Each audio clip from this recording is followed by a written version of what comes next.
Hi everyone. So we have come to the last and final chapter of a third prison epistle. That is chapter 4 of Colossians. So far we have seen that Paul has been dealing with the Colossian heresy that was going around in the church of Colossae. So we have seen that Paul has been demonstrating or showcasing Christ as the all supreme God, the God who is preeminent over all creation, whether visible or invisible, whether in heaven or in earth. He is projecting Christ as one who is the firstborn of all creation, the firstborn from the dead, the one who is the maker of all things, the one who holds all things together, the one who is the head of the body. Right? So Paul has been projecting Christ as the all supreme and the preeminent one over everything. So as we know that the first and second chapters of Colossians deals with the doctrinal aspects, but the third and the fourth chapter deals with the practical aspects of daily Christian living. The beginning of fourth chapter, where the first verse is the continuation of the last part of the third chapter. Paul has been giving a set of advice for children, for fathers, for wives, for husbands, for slaves, and for masters. So the first verse in chapter 4 reads, Masters, treat your slaves justly and fairly, knowing that you have a master in heaven. So we see that Paul always has a balanced view, where if he has got a set of rules for children, obey your parents. He's also got a set of rules for the parents. Fathers, do not provoke your children to anger. If he has got a set of rules for the wives, submit to your husband. He also has a set of rules for the husbands. Husbands, love your wives just as yourself, right? Paul has a set of guidelines for the slaves. He says, slaves, obey your earthly masters. And to the masters, he says, masters, treat your servants justly and fairly. So the key point here Paul brings out is whatever you do it as you're doing it unto the Lord, not as eye pleasers, not as service to men, but do whatever service you do, you're doing it as you're doing it unto the Lord. Verse 2, Paul is reminding us to continue steadfastly in prayer, being watchful in it with thanksgiving. The word for continue steadfastly in prayer is the word devote, which means to be strong, to be steadfast, to endure, to hold out, or to bear the burden, or to be earnest towards something, or to persevere. Sometimes we find time for everything else, but we do not find time to pray. So Paul is asking us to deliberately devote our time, be it while we're driving or doing our chores, while you're cooking, or looking after your kids. In any time, any moment, you can always devote our time in prayer. We see that Daniel was a man of prayer, and he prayed 3 times a day. And we also see in many places that the apostles had devoted their time in prayer. They had devoted their time in the breaking of bread. They had devoted their time in the apostles' teachings and in the fellowship. So Paul is asking us to develop that habitual attitude of prayer and thanksgiving, and also to watch out for the schemes of the enemy. Verse 5, we see that Paul is asking us to walk in wisdom toward outsiders, making the best use of the time. You know what? We should understand that our Christian life is not just enclosed in the prayer closet, but we have a responsibility to be examples of the living word, to be examples of Christ outside our prayer closet, to the outsiders. Now, who are these outsiders? These are people who haven't come to the saving knowledge of Christ yet, who haven't known Christ yet. So we are called as God's representatives. So they have not heard about God. They do not know God. But when they see our actions, when they see our deeds, when they watch us, how we project ourselves, or how we talk, or how we conduct ourselves, they should be able to know who Christ is. Now, Paul is asking us to walk in wisdom. Walking is not a one-time event, but it is it's a daily process where you walk daily in wisdom. Now, the word wisdom is different from the words knowledge and understanding.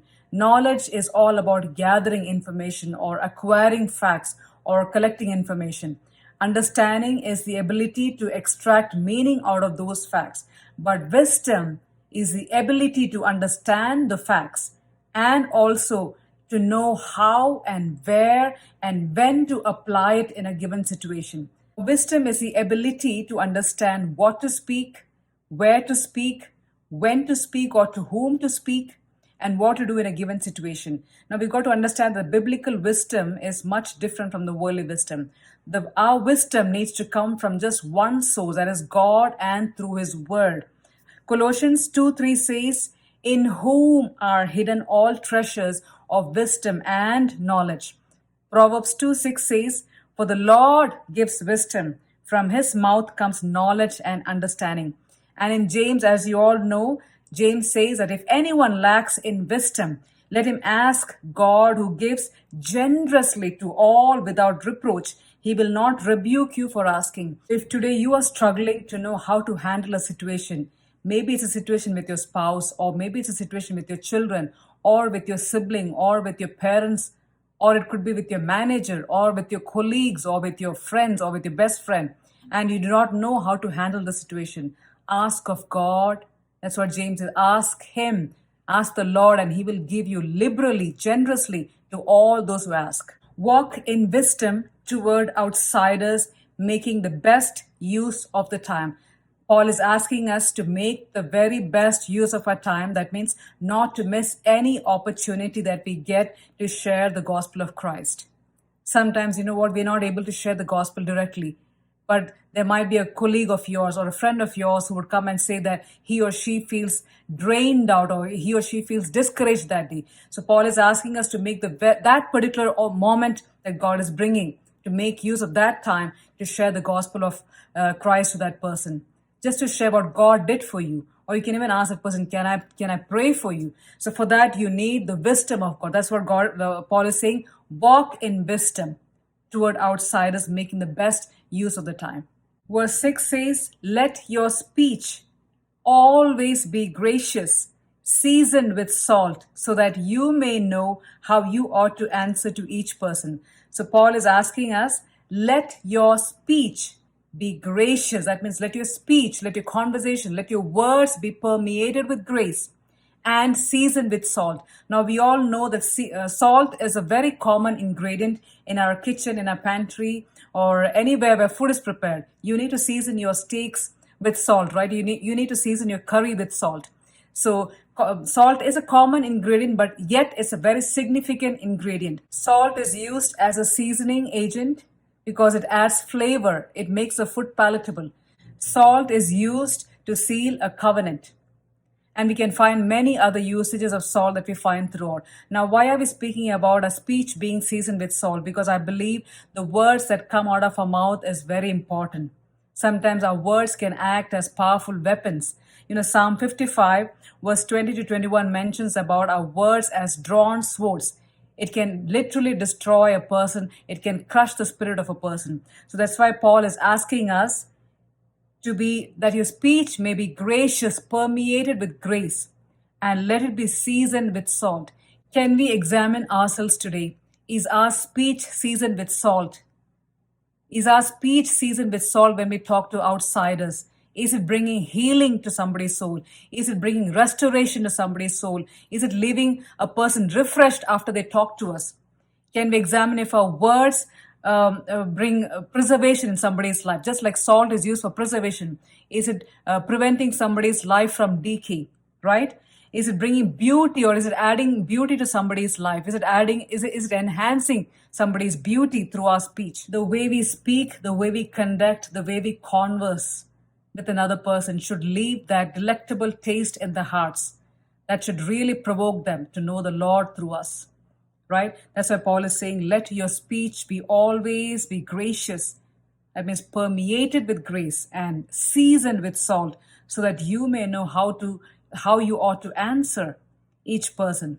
Verse 7 to 18, Paul is ending this chapter by listing out certain names. There are around 10 to 11 names that Paul is listing out. Now, these are Paul's ministers, co-workers, or his travel companions who had labored with Paul. So he's commending them for their help, for their help in ministry, for being with Paul even through his chains.